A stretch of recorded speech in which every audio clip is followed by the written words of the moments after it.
दिलाने के लिए, तब जाकर तो आप नंदी की भक्ति कर लोगे, नहीं तो नंदी की तरह आपका मन चारों दिशाओं में भटकता फिरेगा। पल भर में विदेश की यात्रा करके आ जाएगा, पल भर में वो बॉम्बे, गुजरात, महाराष्ट्र सब इलाके को भ्रमण करके आ जाएगा।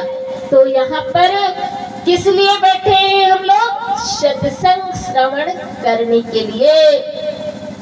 जब सत्संग को श्रवण करता है व्यक्ति मानो, तो कहते हैं उसका विवेक जागृत होता है। लेकिन विवेक जागृत करने के लिए हमें सबसे पहले मन को बिठाना पड़ेगा।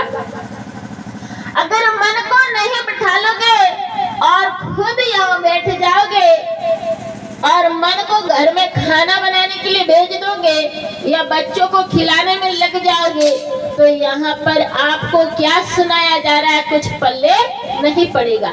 क्योंकि शबरी बाई भगवान की भक्त थी। भगवान की प्राप्ति करने के लिए गुरु महाराज जी की आज्ञा से 14 वर्ष तक उन्होंने तपस्या किया। भगवान के आने का उन्होंने रास्ता देखा कि मैं 14 साल तक भगवान की प्राप्ति करना चाहा। आज तो 5 मिनट बैठ जाए, एक दिन बैठ जाए, बोलते हैं कि हमको तो कुछ प्राप्त नहीं हुआ। लेकिन भिलनी शबरी बाई के अंदर कितना विश्वास था गुरु महाराज जी के वचनों का, क्योंकि कहा सद्गुरु वैद वचन विश्वासा।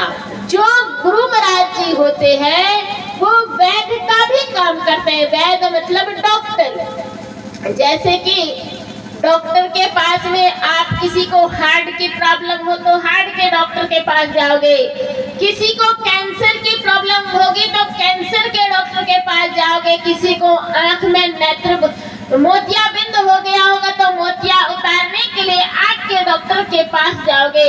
अनेक प्रकार के डॉक्टर स्पेशलिस्ट होते हैं, उनके पास जाओगे जो जिसका स्पेशलिस्ट होता है। लेकिन यहाँ पर सदगुरु महाराज को बताया कि सब प्रकार के स्पेशलिस्ट बताया है। गुरु महाराज जी को डॉक्टर बताया है, सर्वे सर्वा डॉक्टर, जो हर प्रकार के रोग का इलाज करते हैं। चाहे वो दिमाग का रोग हो, चाहे आंख का रोग हो, चाहे हृदय का रोग हो, चाहे मन का रोग हो। क्योंकि कहते हैं कोई तन दुखी तो कोई मन दुखी, कोई चित्त उदास, थोड़ा थोड़ा सब दुखी, सुखी राम का दास।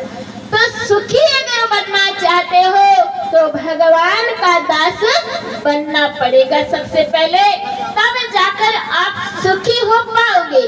अन्यथा कहते हैं शूर्पणखा जो थी, शूर्पणखा भी भगवान के पास गई थी, भगवान को प्राप्त करने के लिए गई थी ना। तो शूर्पणखा किस उद्देश्य से गई? भगवान को मैं प्राप्त कर लूंगी, अपना बना लूंगी, और मैं जब अपना बना लूंगी तो मुझे संसार की कोई वस्तु की आवश्यकता नहीं पड़ेगी। लेकिन शूर्पणखा के अंदर 2 प्रकार की वृत्तियां लेकर गई। एक तो भाव से भगवान के पास जाती है और दूसरा विषय वासना को लेकर जाती है, जिससे कि शूर्पणखा के अंदर वासना जागृत हो जाती है भगवान के प्रति कि मैं इनके प्रति आसक्त हो गई हूँ।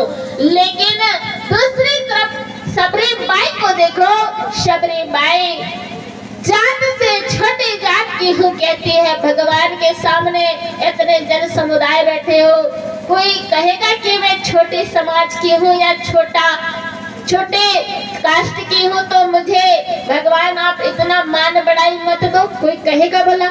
कोई नहीं कहेगा।